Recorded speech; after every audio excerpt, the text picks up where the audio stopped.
dan selamat sejahtera. Nama saya Siti Nurhafifah binti Muhammad, memegang nombor matrik D2017 1078016.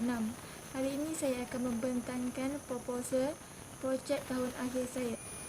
Berdasarkan slide ini, tajuk proposal saya adalah tahap penguasaan kemahiran insaniah dalam kalangan pelajar ijazah sarjana muda ekonomi rumah tangga tahun akhir di UPSI. Pengenalan. Saya telah memilih kajian yang bakal dijalankan berdasarkan kepada masalah kebolehpasaran dalam kalangan mahasiswa UPSI setelah tamat pengajian. Tajuk yang saya pilih adalah tahap penguasaan kemahiran insaniah dalam kalangan pelajar semester 7 ISMP Ekonomi Rumah Tangga UPSI. Menurut Puan Pokion pada tahun 2014, beliau menyatakan bahawa kemahiran insaniah adalah sebahagian daripada kemahiran generik yang merujuk kepada penguasaan pelajar dalam kemahiran yang bersifat bukan akademik dan lebih tertumpu kepada pembangunan diri, keterampilan dan juga personaliti.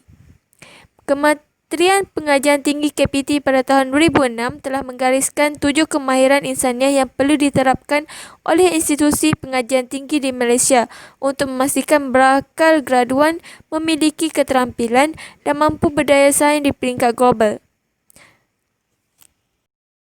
Seterusnya, penyataan masalah. Melalui Kerajaan Akhbar Utusan Malaysia pada tahun 2006 telah menyatakan bahawa masalah pengangguran ini wujud disebabkan oleh para graduan lepasan pengajian tinggi tidak memenuhi keperluan pasaran kerja yang diingini oleh majikan, dan seterusnya kekurangan kemahiran dari segi penerapan kewibawaan dan penguasaan bahasa.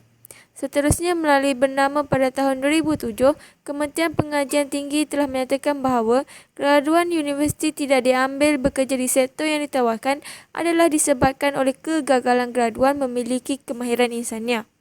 Menurut Nurita Jodi pada tahun 2006, menyatakan bahawa masalah pengangguran ini dipengaruhi oleh beberapa faktor, antaranya sikap graduan yang memilih peluang pekerjaan dan juga kegagalan graduan memenuhi tuntutan pasaran pekerjaan. Baiklah, untuk objektif dan persoalan kajian.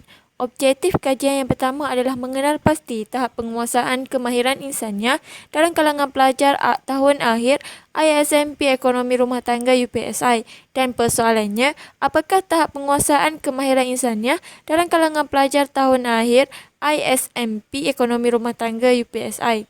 Objektif yang kedua adalah mengenal pasti kemahiran insaniah yang paling dominan dalam kalangan pelajar tahun akhir ISMP Ekonomi Rumah Tangga UPSI, dan persoalannya, apakah kemahiran insaniah yang paling dominan dalam kalangan pelajar tahun akhir ISMP Ekonomi Rumah Tangga UPSI.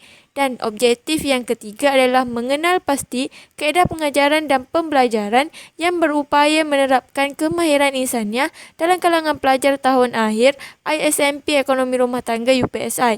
Dan persoalannya, apakah kaedah pengajaran dan pembelajaran yang berupaya menerapkan kemahiran insaniah dalam kalangan pelajar tahun akhir ISMP Ekonomi Rumah Tangga UPSI. Sorotan literatur. Melalui kajian lepas iaitu tahap penguasaan kemahiran insaniah dalam kalangan pelajar tahun akhir di Kolej Antarabangsa IKIP oleh Muhammad Zamri pada tahun 2012 telah menjelaskan bahawa penguasaan kemahiran insaniah iaitu kemahiran berfikir dan menyelesaikan masalah, kemahiran komunikasi dan kemahiran kerja berpasukan dalam kalangan pelajar berada pada tahap yang tinggi. Seterusnya, penguasaan kemahiran insaniah dalam kalangan pelajar dalam pelibatan aktiviti co-curriculum Badan Uniform di UTHM oleh Zulizal Izaida pada tahun 2014 iaitu mengenal pasti tahap penguasaan kemahiran insaniah dalam pelibatan aktiviti co-curriculum kepada persepsi pelajar dan juga jurulatih. Tahap penguasaan kemahiran insaniah pelajar pengajian Islam oleh Siti Zakaria dan juga Roslin iaitu pelajar menguasai kemahiran insaniah pada tahap yang tinggi kecuali kemahiran usahawan pada tahap yang sederhana.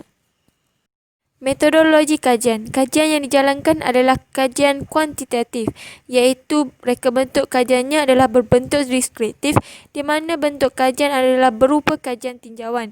Populasi dan sampel. Populasi yang saya ambil adalah pelajar ISMP ERT semester 7 di UPSI dan sampelnya seramai 80 orang responden. Instrumen kajian. Instrumen kajian adalah menggunakan satu set soal sidik yang akan diedarkan kepada responden. Manakala analisis data adalah kaedah penganalisan data yang digunakan termasuklah skor kekerapan, peratusan dan min, iaitu analisis statistik deskriptif melalui penggunaan perisian SPSS version 23.0. Seterusnya, kerangka konseptual. Kerangka konsep terbahagi kepada dua, iaitu IV dan juga DV. IV yang saya ambil adalah elemen kemahiran insania yang mempunyai 7 elemen kemahiran insania, dan DV yang saya ambil adalah kebolehpasaran graduan, iaitu elemen kemahiran insania akan mempengaruhi kepada kebolehpasaran graduan setelah tamat pengajian nanti.